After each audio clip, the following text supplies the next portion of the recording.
একটা গুরুত্বপূর্ণ খবরের আপডেট। মণিপুরের 2 জেলার 11 বুথে কাল পুনরায় ভোট গ্রহণ। ইম্ফল পূর্ব এবং ইম্ফল পশ্চিম জেলায় কাল ভোট গ্রহণ। ভোট পর্বে ভয়াবহ হিংসার অভিযোগ তুলেছে কংগ্রেস।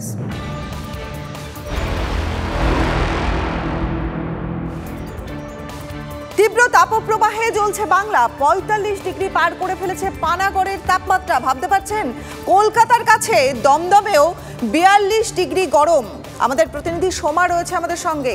সোমা, এই যে তাপমাত্রা দিন দিন বাড়তে থাকছে, এর কি কোনো অবসান নেই?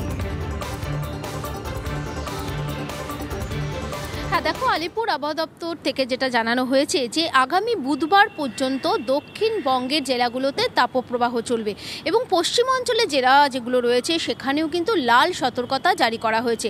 পূর্ব মেদিনীপুর, পশ্চিম মেদিনীপুর, পুরুলিয়া, বাঁকুড়া, ঝাড়গ্রাম, বর্ধমান, মুর্শিদাবাদ এই সমস্ত জেলাগুলোতে তাপপ্রবাহ চলবে এবং তার সঙ্গে লু বইবে। আমরা দেখেছি এই সমস্ত জেলাগুলোতে কিন্তু তাপমাত্রা 42, 43 এবং 45 ডিগ্রি সেলসিয়াসেও পৌঁছে গেছে।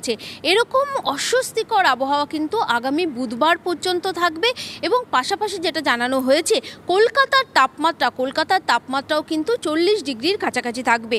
আজকে যেটা জানিয়েছে আলিপুর আবহাওয়া দপ্তর যে কলকাতায় কিন্তু শুষ্ক গরম থাকবে, অর্থাৎ পশ্চিমী যে হাওয়া বইছে, পশ্চিম দিক থেকে যে হাওয়া আসছে, পশ্চিমের জেলাগুলো থেকে আসছে এবং পশ্চিম ভারত থেকে যে আসছে সেই যে হাওয়া, সেই শুষ্ক হাওয়াতেই কিন্তু এই অস্বস্তিকর গরম থাকবে এবং এই যে আবহাওয়া, সেই আবহাওয়া বুধবার পর্যন্ত থাকবে। অর্থাৎ দক্ষিণবঙ্গের জেলাগুলোতে তাপপ্রবাহ চলবে কিন্তু বুধবার পর্যন্ত এবং সোমবার থেকে হালকা বৃষ্টি হবে বিভিন্ন জেলাগুলোতে। তবে দেখো, উপকূলবর্তী জেলা যেগুলো রয়েছে এবং উড়িষ্যা সংলগ্ন যেগুলো রয়েছে সেখানে কিন্তু বিক্ষিপ্তভাবে বৃষ্টি হবে। তবে সেই বৃষ্টির ফলে যে তাপমাত্রা কমবে এমন কিন্তু কোনো সম্ভাবনা নেই। ফলে এই যে তীব্র গরম, সেই তীব্র গরম থেকে কিন্তু সেই মুক্তির কিন্তু সম্ভাবনা এই মুহূর্তে নেই বলে আলিপুর আবহাওয়া দপ্তর সূত্রে জানানো হয়েছে। বেশ সোমা, বুঝতে পারছি তার মানে তাপপ্রবাহ এখনো বেশ কদিন চলবে এবং এই বিষয়ে সাবধানতা আমাদের সকলকেই অবলম্বন করতে হবে। চিকিৎসকরা কি বলছেন শোনাবো।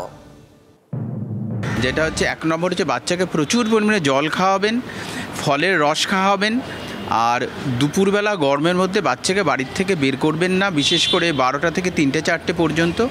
নির্বাচনে প্রার্থীরাও ঘুরছেন, প্রার্থীদের সাথে তাদের যারা সমর্থন তারাও ঘুরছেন, তারাও কিন্তু সাবধানে থাকবেন, তারাও কিন্তু প্রচুর জল খাবেন।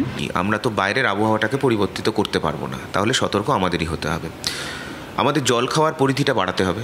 আমরা ছাতার ব্যবহার করব, জলের বোতল সঙ্গে রাখতে হবে। রাস্তার জল যতটা সম্ভব অ্যাভয়েড করাই বেটার। একটু লাইট জামাকাপড় পরতে হবে। এগুলো করলে আমরা মনে হয় যে এটার থেকে বাঁচতে পারবো সেটা বলতে পারছি না, কিন্তু অ্যাটলিস্ট কিছুটা হলেও সেখান থেকে নিজেদেরকে সরিয়ে রাখতে পারবো।